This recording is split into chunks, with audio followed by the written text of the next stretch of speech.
we just had to do Corvo again because we're so nostalgic about the character. First of all, we really wanted to see what Corvo felt like with a voice. Every year, I think the anniversary of Jessamine's death will be easier, but it never is. In Dishonored 2, it's 15 years after the rat plague, after the first game, and Corvo is wondering, how long can I protect my daughter? He's seen a lot, he's still facing these crazy threats to the throne and to the Empire. And so Corvo is like a man reflecting on the winter of his life. He's both the badass supernatural assassin we wanted him to be, and he's very thoughtful. And of course, Corvo is a foreigner. That's part of his character. He's originally from Serkonos. At the start of Dishonored 2, he's on the run from Dunwall Tower. This time he's going down into his native country. He's seeing Serkonos again for the first time in a long time. He's seeing how it's changed under the Duke of Serkonos. And so it's a land that's familiar to him and unfamiliar at the same time. Corvo comes back with all his powers, and what we wanted to do is not only put them in the new engine, but also find interesting tweaks or improvement to them. It's interesting to look at Corvo's powers.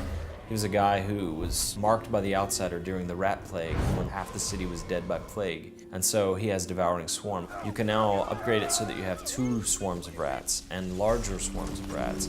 You can have a swarm that follows you around, Pied Piper style. And those are just some of the upgrades under Devouring Swarm.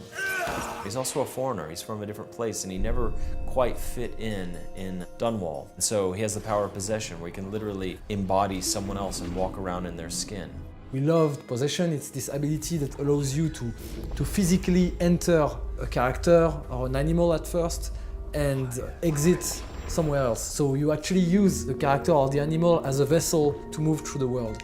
And we added some upgrades that allow you, for instance, to chain hosts. Another cool kind of weird upgrade is that you're now allowed to possess corpses if you choose this upgrade. Suddenly it's not about movement, it's about creating hiding spots for yourself. Each time you knock someone down or you kill him, it becomes a hiding place. What the? One of Corvo's classic powers that fans absolutely love because it's so crazy over the top is bend time. Initially, he has the ability to slow time, and then he can upgrade it so he can stop time altogether. This time we also allow you to spool time forward a little bit.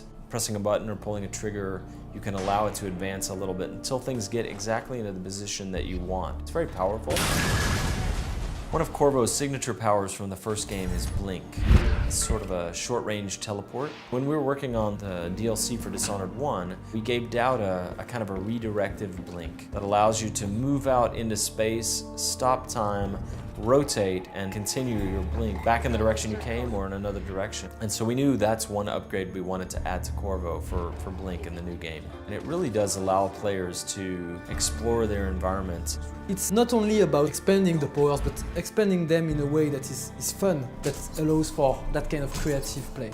Plus the new system for the supernatural powers where we give upgrades for all of them and allow the player to go deeper on those and explore those mechanics and how they interact with stealth and combat situations. Players are really going to be torn. The new thing with Emily or the nostalgic thing with Corvo. Right now, if you asked me to choose between the two, I would be hard pressed because I love them both. It's like choosing between your children.